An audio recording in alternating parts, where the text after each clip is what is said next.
스크린 참고하시면서 보게 될 것입니다. 먼저 우리 사도행전 8장 1절부터 우리 스크린 나올 수 있겠어요? 네. 앞에 있는 것을 한번 먼저 읽도록 하겠습니다. 하나님 뜻 안에서 우리가 살아야 되는데 읽겠어요. 시작.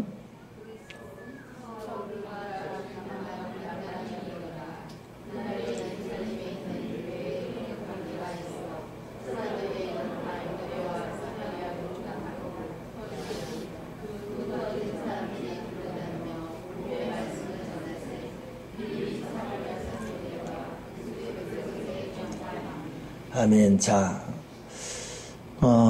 참 저도 여러분도 참 의아하고 그리고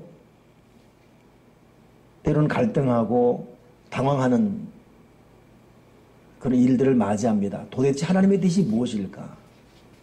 왜 이런 시험이 와야 되고 왜 이런 이 난처한 일을 맞이해야 될까? 열심히 살아왔는데 사업에 실패하고 정말 나름대로 기대해 왔는데 자녀들에게 또 어떤 고통이 생기고 이게 뭔가는 허탈감이 올 때 있지 않습니까? 그렇다고 저도 여러분도 하나님을 떠날 수는 없고 우리는 이 믿는 믿음의 길을 계속 걸어가야 됩니다. 이런 참 해석하기 어려운 여러 모양의 환경 앞에 때로는 죽음, 때로는 병, 때로는 가난, 때로는 오해, 때로는 관계의 깨어짐 보통 이 인생에 나타난 이 다반사 이래서 이 과연 하나님의 뜻이 무엇인가를 안 믿는 사람은 그냥 상관없어요. 내 의도대로 살아서 안 되면 재수 없는 거고 잘 되면 그냥 내가 잘나서 되는 것이고 그렇게 해석하지만 우리 신앙에는 그렇지 않잖아요. 도대체 하나님의 뜻이 무엇인가? 좋은 일은 좋은 일대로 감사해야 되고 나쁜 일은 나쁜 일대로 나쁘다고 또 불평하면서 하나님을 떠날 수는 없어요. 또 우리는. 그러니 우리의 갈등, 우리의 고민은 더 깊어지고 있죠. 그런 의미에서 오늘 읽은 이 사도행전 8장은 여러분 이미 알고 있다시피 사울이 그의 죽임 당함을 마땅히 여기더라. 이 말이 뭡니까? 이 그의 죽음, 그는 누굽니까? 스데반이에요.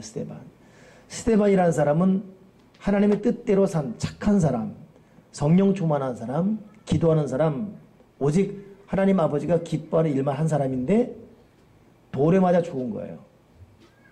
이 사람 죽으면서 이 사람과 같이 신앙 생활했던 많은 교인들이 다 흩어져 버렸습니다. 그러니 스데반과 친했던 친구들은 내 친구가 왜 죽어야 되지? 하나님 살아계시면 과연 이 일이 왜 우리에게 당황할 수 있고 그의 부모, 친족도 마찬가지였을 것이고 같이 신앙생활했던 한 교회 공동체 사람들은 스데반 집사같이 저렇게 앞서가는 사람이 믿음의 본이 된 사람이 마지막 결과가 이게 뭐야? 돌에 맞아 죽다니 이러면 여러분 교회는 풍비박산 납니다. 근데 문제는 오늘 성경 우리가 지금 읽었지만은 그 성경 뉘앙스 보게 되면 이것 때문에 사람들이 흩어졌고 흩어진 사람들이 도리어 흩어진 곳에서 더 열심히 복음을 증거했어요. 이게 2000년 전 일입니다. 제가 지금 다른 때와 다르게 설교를 약간 쉽게 좀 이렇게 자세하게 하죠. 이건 박지훈 때문에 그래. 전혀 무슨 말인지 못 알아들으니까 좀 설명을 겸해서 하려고 지금. 아니면 툭툭 나갈 텐데 지금 자세하게. 스데반이 누군지 모르니까 지금. 근데 이 사람들이 흩어져가지고 흩어진 곳에서 도리어 각자 예수 믿다가 교회를 세우고 2000년 전 이 일이 지금 이 전 세계에 15억 넘는 크리스찬이 있게 하고 말았어요. 당시에는 스데반이 돌 맞아 죽은 이유, 이것 때문에 교회가 뿔뿔이 흩어진 이유, 각자 가족과 헤어지고 교인과 헤어지고 해야 했던 그 이별의 이유를 알지 못했지만 지나놓고 보니까 그 핍박 때문에 그거 없었으면 그냥 우리끼리만 모여서 잘 먹고 잘 살고 우리끼리 성령 충만하고 우리끼리 교제하고 우리끼리 충기하거든요. 이 핍박 때문에 산지 사망을 흩어졌는데 이것이 도리어 복음의 진일보가 되었어요. 1000배 이상, 10,000배 이상 복음이 증거되는 이유가 되었습니다. 그렇습니다. 당신은 아팠고 당신은 괴로웠고 당신은 고통이었고 당신은 하나님 살아계신가라고 의심이 되지만 지나놓고 보니까 하나님의 깊은 뜻이 거기 있었습니다. 우리 셀리더들하고는 이 고백을 저랑 같이 한 달 전에 했었어요. 하나님의 깊은 뜻이 있었다. 여러분 지금 내가 당한 일들 참 남에게 말할 수 없는 그 나만이 하는 이 괴로움들, 또 남이 알고 어떡하니 걱정해 주지만 위로가 되지 않은 충격들, 해석이 안 됩니다. 그러나 그 뜻 앞에 우리 그렇게 적용시켜야 돼요. 여기에도 하나님의 깊은 뜻이 있을 것이다. 아멘이십니까? 하나님의 깊은 뜻이 있을 것이다. 이것이 신앙인이 마지막 의지할 부분이에요. 제가 이렇게 예배하며 보니까 여러분도 저와 이렇게 같이 신앙생활이 꽤 오래됐어요. 그러니 여러분도 제 얼굴 보며 저의 어떤 그 상황을 느낄 때가 있잖아요. 저도 특히 단에 서게 되면 여러분의 기도 주먹과 아픔이 느껴져요. 그러면 때로는 찬양하다가도 마음이 이렇게 탁 아파지기도 하고 때로는 기도하다가 뭉클해지기도 합니다. 달리 위로할 방법이 없어요. 달리 어떤 말로 이렇게 도와줄 방법이 없습니다. 그러나 한 가지, 하나님의 깊은 뜻이 있을 것이다. 우리 하나님의 깊은 뜻을 신뢰하고 결코 포기하지 말고 끝까지 마지막까지 우리는 하나님을 향해 믿음의 행진을 계속해야 될 줄 믿습니다. 하나님께서 우리를 인도하는 방법이 여러 가지 있거든요. 때로는 어떤 섭리를 통해서, 환경을 통해서 여러 가지. 그러니 우리가 하나님께 인도를 받는 이 방법이 뭡니까? 하나님께 때로는 기꺼이 복종하는 태도, 때로는 기도, 섭리를 베풀어 주시는 환경 앞에 순복하는 것, 또 성령 경건한 상담 뭐 이런 게 있어요. 오늘 이 부분을 같이 나눌 것입니다. 먼저 알 것은, 분명한 것은 하나님의 뜻은 우리를 인도한다는 것이에요. 그런 말이 있어요. 마귀는 우리를 몰아세우지만 하나님은 우리를 이끌어 가신다. 마귀는 우리를 몰아세워버려요. 그러나 하나님은 알게 모르게 우리를 이끌어 가신다. 하나님은 우리를 이끌어 가십니다. 여러분을 이끌어 가시고, 여러분 자녀를 이끌어 가시고, 여러분 인생을 이끌어 가시고, 그래 우리 힘들고 어려워도 포기하지 맙시다. 너무 절망스럽고 좌절되어도 끝까지 하나님은 반드시 나를 이끌어 가실 것이다. 지금 이 모든 일들은 여기에는 하나님의 깊은 뜻이 있다. 한번 따라 합시다. 하나님의 깊은 뜻이 있다. 우리 그렇게 믿고 나갑시다. 시편 31편 8절에 내가 네 갈 길을 가르쳐 보이고 너를 주목하여 훈계하리로다. 이건 다윗 통해서 우리에게 주신 약속이에요. 내가 네 갈 길을 가르쳐 보이고 그리고 너를 주목하여 훈계하리로다. 용훈 형제 안 넘어가요? 아, 그렇구나. 그러니 여러분 이 시편에 보더라도 하나님은 우리 갈 길을 가르쳐 주십니다. 그리고 우리를 주목하고 있어요. 우리를 훈계하는 분이십니다. 훈계하시는 분. 그러니 우리가 이 하나님의 인도하심을 잊지 말아야 됩니다. 그렇다면 이 하나님은 나를 인도하신다라는 것을 믿을진데 우리가 하나님의 뜻을 발견하고 지금 나에게 닥친 일들을 감당하며 극복하며 나아가는 방법이 무엇인가? 그 네 가지를 볼 것입니다. 하나님의 뜻을 발견하시는 방법. 첫째는 결국 여러분 사모하는 마음이에요. 사모하는 마음. 자, 로마서 12장 1절과 2절 읽어보세요. 다 읽어보세요. 시작.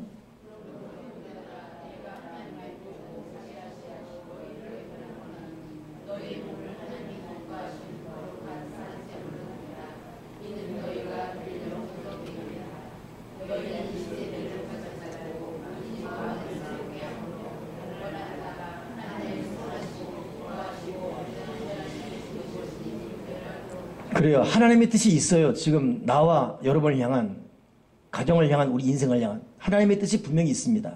이거 분별해야 됩니다.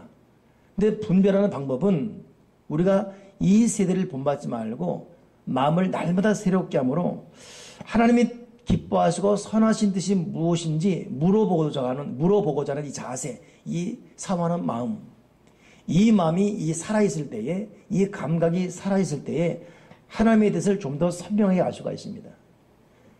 근데 하나님의 뜻이 있는데 괴롭다고 우리가 술 취하고 에이 몰라 내 인생 그냥 이판사판이야 될 대로 되라 그리고 그냥 세속화로 나가버리면 여러분 사람은 영과 혼과 육 이 삼박자가 같이 가야 되거든요. 내 마음속에 주려고 믿음만 갖고 안 돼요. 정신도 몸도 같이. 그러니 하나님의 뜻을 알고 그 길대로 가기를 원하는 사람일수록 경건한 삶, 세상에서 분별되는 삶, 더욱 그럴수록 때로는 가시밭 같고 때로는 차가운 광야 같은 인생이라 할지라도 하나님의 뜻을 알고 이걸 여러분 극복할 수 있는 힘과 지혜가 생깁니다. 그러나 어렵다고 그냥 세상으로 나가버리고 힘들다고 그냥 술에 파묻히고 그냥 육체적인 향락에 들어가게 되면 일은 더 꼬일 수밖에 없어요. 힘들수록 하나님 아버지가 기뻐하시고 선하신 뜻이 무엇인지 분별하고자 하는 이 사모하는 마음, 하나님 아버지를 바라보는 마음, 그 마음으로 살아가는 저와 여러분 되길 바랍니다. 그러니 다윗의 그 시편을 쓴 이 내용 중에서 가장 그 귀한 시편 고백이 사슴이 흰의 문을 찾아 헤매듯이 내 영혼이 주를 찾게 갈급하나이다. 그 고백이에요. 지금 다윗은 자기에게 일어난 일들을 인간의 방법으로는 해석할 수가 없었어요. 사울왕이 자기를 죽이려고 하고 있고 아버지나 형제에게도 인정받지 못했고 그러니 이 다윗은 집이 광야고 먹을 음식도 변변치 않았고 10년 동안을 도망자 생활합니다. 얼마나 힘들었겠어요. 그렇다고 이 사람이 낙심해가지고 이판사판이다. 사울왕 너 죽고 나 죽자라고 그랬습니까? 그렇지 않아요. 인간에게 잠깨 부렸습니까? 그렇지 않습니다. 하나님을 주목하고 그분을 바라봤습니다. 결국 그 다윗이 승리했어요. 그리고 사울왕을 대신해서 더 위대한 왕이 되고 말았습니다. 여러분 힘들수록 허리띠 졸라매야 되고 제가 이렇게 보니까 뭐 여기 이 저녁 예배 온 우리 교회 그래도 이 중직자들은 그런 염려 없지요. 그러나 초신자들은 주일날 나왔는데 또 주일 예배는 간신히 드리고 있는데 환난과 시험 오면 아이 교회 가봤자 아무 소용이 없네. 됐어. 난 내 방식대로 살 거야. 내 꾀로 살 것이고 내 스타일로 살 것이야. 그렇게 가버리지요. 아니 우리도 또 그런 유혹에 빠질 수가 있어요. 그러나 명심합시다. 우리는 하던 그대로 예배의 자리, 기도의 자리, 은혜의 자리에 꼭 있기를 주님의 이름으로 부탁을 드립니다. 힘들고 어렵고 환난이 있다고 해서 우리가 가는 이 믿음의 길을 버려버리면 일은 더 꼬일 수밖에 없어요. 하나님은 반드시 나를 이끌어 갈 것이다. 그러니 사도 바울이 지금 로마서에 말한 그대로 이 세상 본받지 말아라. 너희 몸을 하나님의 기뻐한 제물로 드리라. 하나님의 뜻을 알기를 바랄수록 여러분 우리 경건하게 정결하게 살아야 돼요. 아멘이십니까? 하나님의 뜻이 무엇인지 궁금하다면 그럴수록 더 정결하게, 그럴수록 깨끗하게, 더 순결하게 살아야 돼요. 생각도 마음도 몸도 자세도. 또 하나 하나님의 뜻 발견하는 방법이 무엇이냐? 그것은 결국 여러분 기도입니다. 야고보서 1장 5절 읽어보세요. 시작.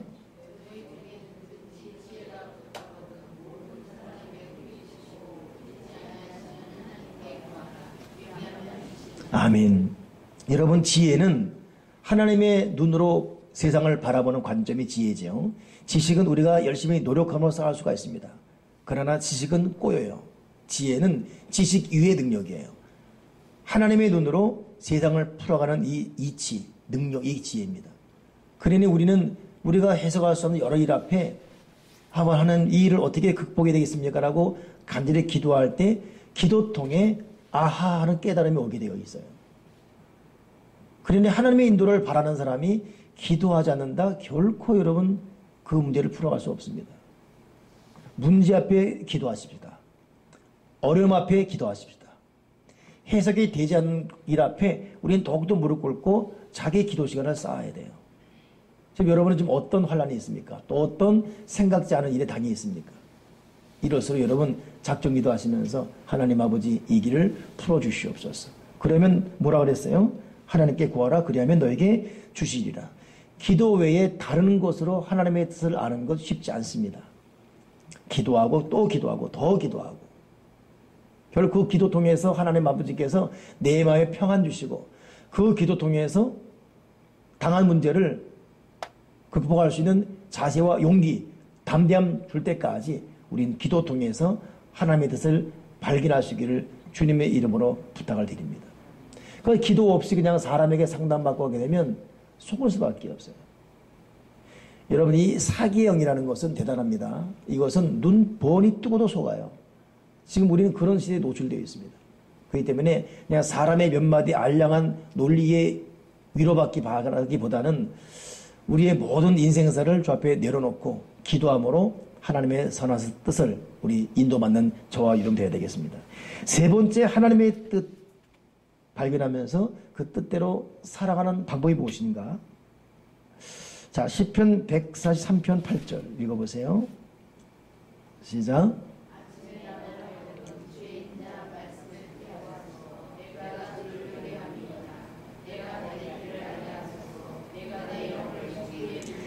아멘. 하나님의 뜻을 알고 지금의 당면한 문제를 풀어가기 위한 첫째 자세는 세상으로 가지 않고 육체적인 향락에 빠지지 않고 하나님을 바라보는 사모하는 마음이라고 그랬어요. 두 번째는 그 모든 일을 낱낱이 하나님께 아리는 기도라고 그랬습니다. 세 번째는 뭐냐면 결국 하나님의 말씀을 묵상하는 거예요. 아침에 나로 주의 인자한 말씀을 듣게 하소서. 내가 주님을 의지합니다. 내가 다닐 길을 알게 하소서. 내가 내 영혼을 주께 드림이니이다. 저는 개인적으로 말씀을 읽기도 하고 듣기도 하거든요. 또 듣는 말씀 분량은 참 많습니다. 제가 어떨 때는 자면서도 들으니까. 장시간 차 운전할 때도 듣습니다. 때로는 이 말씀을 듣기만 하다가도 그 말씀과 연관된 것이 아닌데도 이 마음에 어떤 생각지 않은 일에 대한 방법론이 떠올라요. 아, 이건 이렇게 풀어가야 되겠다는 이 훅 떠오르는 이 느낌들. 그러니 여러분, 하나님 말씀은 그 말씀 안에 우리의 행할 길이 숨겨져 있습니다. 그래서 오늘 다윗처럼 주의 인자한 말씀을 듣고 그 말씀을 통해 다닐 길을 알기 바라는 사람들, 하나님이 반드시 그에게 말씀을 통해 우리 길을 열어줄 것이에요. 시편 119편 105절도 한번 읽어보세요. 시작. 그래요. 이 말이 지금 우리는 별로 실감되지 않지만 그 당시는 전기불염 시대에서 불을 들고 다녔어요. 그 불이 있어야지만 깜깜한 칠흑 같은 어둠에서 자기 발과 길을 구분할 수 있습니다.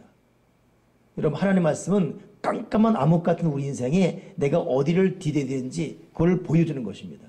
그러니 하나님 말씀 없으면 우리는 엉뚱한 곳 밟을 수밖에 없어요. 때로는 지리를 밟게 되고 때로는 진흙탕을 밟게 되고, 그러나 하나님 말씀을 통해서 내가 밟을 길, 내가 갈 그 길을 보게 해주시옵소서. 130절도요. 같이 읽어보세요. 시작. 주의 말씀을 열면 빛이 빛이요 우둔한 사람들을 깨닫게 하나이다. 주의 말씀을 열면 거기에 빛이 비추어서 우둔한 사람을 깨닫게 한다. 그러니 하나님의 말씀 앞에 우리를 향한 하나님의 뜻이 다 담겨 있습니다. 다른 건 없습니다. 어쩔 수 없습니다. 그냥 우리는 하나님의 말씀을 읽고 또 묵상하면서 말씀을 읽고 묵상하는 사람을 이끌어 가시는 그 하나님의 그 선하신 능력을 우리 의심하지 말고 그분에 의해서 반드시 세워지기 바랍니다. 이 말씀을 읽는 자를 향한 시편 137편에 보면 어떤 말이 있죠? 자, 그의 마음에는 하나님의 법이 있으니 그의 걸음은 실족함이 없으려다. 아멘이십니까? 그 전까지는 아침에 말씀을 읽었어요. 그리고 이 말씀이 내 발의 등이다. 말씀을 열었습니다. 열었더니 빛이 비쳤어요. 근데 이것이 쌓이고 쌓이니까 오늘 37편 31절에는 그의 마음에는 하나님의 법이 있다 그랬어요. 오늘 우리가 어느 정도로 말씀을 묵상해야 됩니까? 하나님의 말씀이 내 마음에 있도록. 내 마음에 하나님의 말씀, 법이 있을 때까지. 결국 그런 사람은 그 걸음이 실족함이 없으리로다. 할렐루야. 우리 교우들 가운데도 이 말씀을 그래도 끝까지 읽어가고 묵상함으로 인해서 결국 그 인생 가운데 실족함이 없는 하나님 아버지가 평탄케 하시는 기적을 체험하시기를 주님의 이름으로 부탁을 드립니다. 제가 거듭 말하지만 우리의 인생은 마지막까지 가봐야 돼요. 이 과정 가운데는 파란만장한 일을 다 겪을 수 있습니다. 그래서 이 과정 속에 볼 때는 누가 앞이니 누가 뒤인지, 누가 진정한 하나님의 사람인지 구분할 수 없을 수도 있고, 그러나 끝까지 완전히 볼 때 하나님의 뜻을 깨닫고 하나님의 인도를 알게 될 것이에요. 오늘따라 참 여러분이 계속 그런 말이 나오네요. 낙심하지 말 것을, 절망하지 말 것을, 포기하지 말 것을. 하나님의 말씀이 내 마음의 법이 될 때까지 묵상하셔서 이 말씀이 나를 실족하지 않게 한다. 결코 나를 실족하지 않게 한다. 이 말 의심하지 마십시다. 마지막 네 번째, 하나님 아버지께서 우리를 인도하시는 이 방법. 자, 요한복음 16장 13절 시작.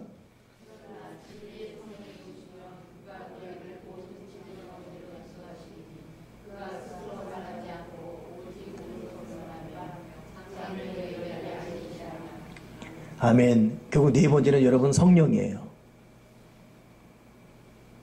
저는 감히 말씀드리고 싶습니다.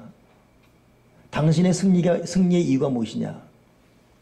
만약 형통의 이유가 무엇이냐? 여기까지 살아온 비결이 무엇이냐고 묻는다면 저는 성령이었습니다.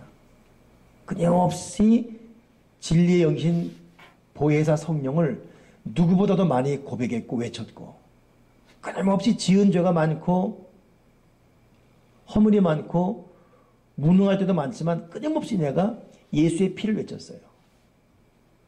그래 내가 지금도 많은 기도를 한다고 하더라도 그 기도의 상당 부분의 어떤 그 분량, 표현은 오직 예수의 보혈, 오직 예수의 이름, 오직 성령님 나를 인도해 달라고.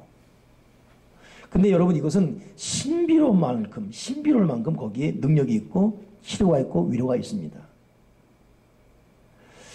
여러분 여기 있는 여러분보다 제가 성령을 더 많이 외쳤어요. 여기 여러분보다 제가 예수님의 보혈을 더 많이 외쳤습니다. 인간 면면을 따지면 제가 여러분보다 난 것이 없어요, 사실. 모든 부분에 대해서 내가 목사라는 직책이 있지만은 여러분보다 제가 난 게 없습니다. 제가 솔직히 외부할 때 다른 동료 목사들보다도 제가 사실 앞서는 것이 없습니다. 뭐 실력이건 제가 뭐 눈이 큽니까? 그들보다 뭐 머리털이 많습니까? 뭐 성격이 뭐 좋습니까? 제가 난 것이 없어요.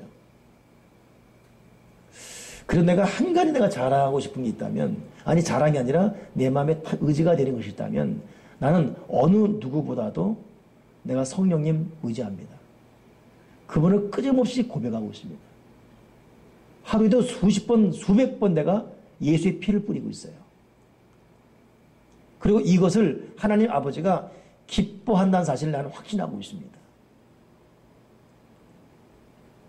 그러니 하나님의 뜻을 알기 원하고 지금 당면하는 일 앞에 이거 어떻게 풀어가지? 이거 어떻게 해결하지? 갈급하고 때로는 눈물 나고 어려울수록 이 네 가지 절대 법칙 잊지 마세요. 첫째 뭐였어요? 그럴수록 정결해야 돼요. 그럴수록 죄지지 말아야 됩니다. 그럴수록 세속화되면 안 돼요. 생각도 말도 마음도 세상으로 가면 하나님의 뜻이 어긋나 버려요.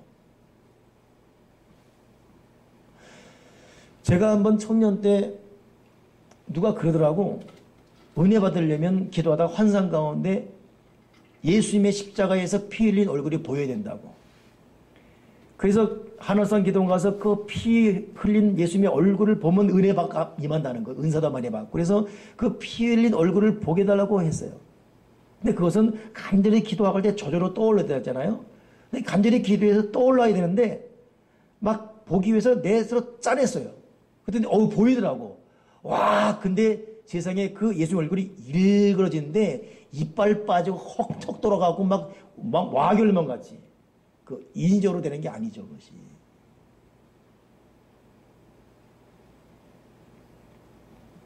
여러분, 우리가 세속화로 가게 되면 하나님의 뜻이 일그러져 버려요.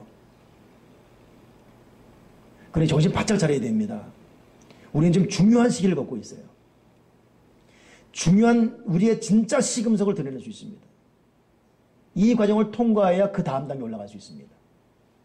연단 없이, 책찍 없이, 고난의 빵 없이 그 다음을 갈 수가 없어요.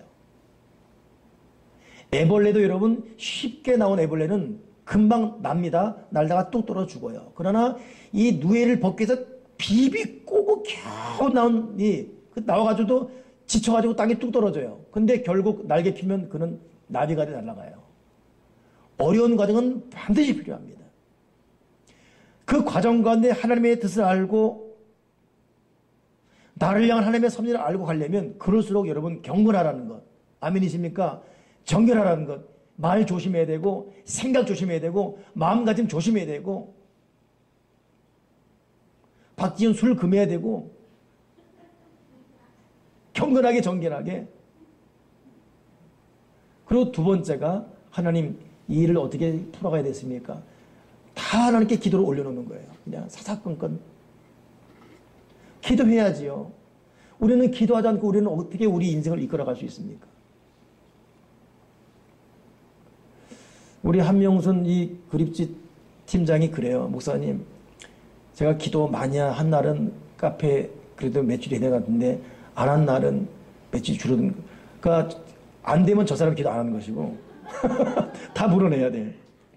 그리 어떨 때는 늦게까지 근무하고 와서 또 기도하고 가요. 다음날 또 아침 일찍 출근인데. 근데 저 말에 내가 동의하는 것이 저도 그래요. 매출이 기도랑 같이 가더라고. 희한하게. 그러니까 매사가 기도에 연결되어 있어요. 여러분 어떻게 생각하십니까? 그러니까 하나님은 우리로 기도하기 위해서 모든 걸 기도에 연결시켜놨어요. 모든 걸 다 기도에 연결시켜놨어요. 여러분 자녀도 결국 자녀를 향한 주님의 뜻이라는 거, 부모의 기도의 깊이와 길이만큼 자녀를 향한 하나님의 뜻이 열어집니다. 그러니까 우리는 자녀를 기도로 낳아야 돼요. 자녀를 기도로 양육해야 됩니다. 사랑하는 여러분, 끝까지 여러분 자녀를 기도로 낳기를 주님의 이름으로 축원합니다. 그 속에 내 자녀를 향한 하나님의 뜻이 있어요. 여러분 자녀 잘 될 것입니다. 끝까지 기도의 줄 놓지 마십시오. 자녀는 기도로 키워야 돼요. 그리고 세 번째 뭐였습니까? 하나님 말씀.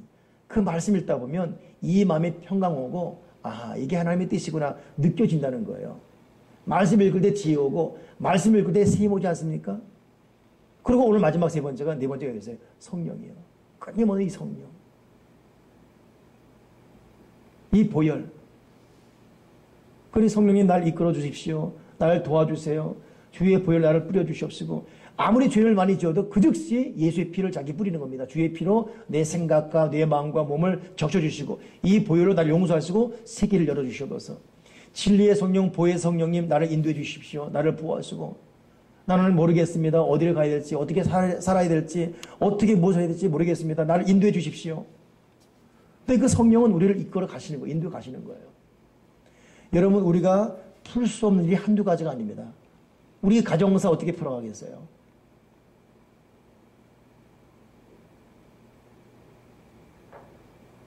참 길이 안 보이는 가정일도 많습니다. 대책이 없어요. 그때는 그냥 나중하고 무릎 꿇고 성령이여 인도해달라고 기도할 때 생각지도 않은 방법으로 하나님 물꼬를 확 열어주면서 결국은 여러분 돌아보면 해결되어진 하나님의 섭리를 보게 될 것입니다. 그것이 성령이고 그것이 보혈이에요. 아멘이십니까? 오늘 저와 여러분이 암흑 같은 현실이 있다 할지라도 풀어가야 되는데 풀어갈 지혜와 힘도 없지만 그런 현실 속에서도 우리가 다시금 정결하게 주 앞에 마음을 향하고 다시금 하나님께 일일이 기도하고 말씀을 묵상하면서 오직 성령 도와달라고 기도하고 오직 보혈로 나를 인도해달라고 기도한다면 어느덧 아하, 하나님의 기쁜 뜻이 여기 있었구나라고 이 일을 나중에 간증하고 기뻐하고 고백할 날이 올 줄 믿습니다. 담대하게 하나님의 뜻으로 승리하기를 주님의 이름으로 축원합니다. 기도하겠습니다. 하나님 아버지, 여기 지금 기도하는 저나 앉아있는 교우들 각자 이들의 삶의 면면을 살펴본다면 눈물이요, 가시요, 한숨이요, 때로는 어떡하지라는 두려움이요, 겉으로는 주님을 따르고 있지만 바울처럼 약하고 힘이 떨고 있는 순간이 한두 번이 아니면 고백합니다. 그렇다고 도울 사람이 있는 것도 아니고 의지할 만한 누구 대상이 있는 것도 아닙니다.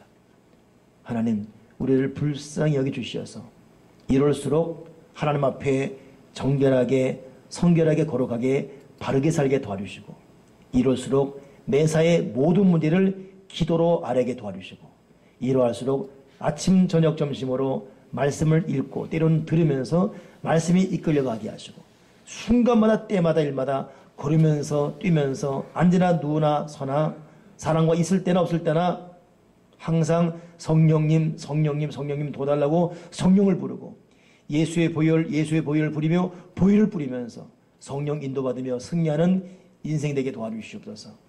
하나님의 기쁜 뜻이 있을 것이다라고 신뢰하면서 결국 지나고 보니 하나님의 뜻이었다라고 감사하시는 감격의 날을 맞이하게 도와 주여 주시옵소서. 그리스도 이름으로 기도되옵나이다. 아멘.